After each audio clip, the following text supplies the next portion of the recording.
Hi friends, ఎలా ఉన్నారు? బాగున్నారా? అందరూ భోంచేసారా ఫ్రెండ్స్? ఇప్పుడైతే ఉన్న టైము 1:30 అవుతుందండి.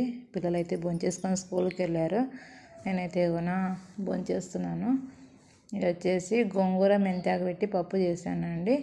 వేడి వేడి అన్నంలోకి ఇలా పప్పు వేసుకొని నెయ్యి వేసుకొని తింటున్నాను అనమాట.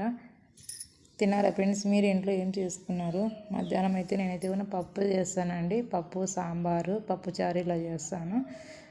రాత్రికి వచ్చేసి ఇంకా చపాతి కర్రీ చేస్తాను. మధ్యాహ్నం చేసినది రైస్ ఉంటుంది, ఇంకా మధ్యాహ్నం చేసినది పప్పు అనేది ఉంటుంది అనమాట.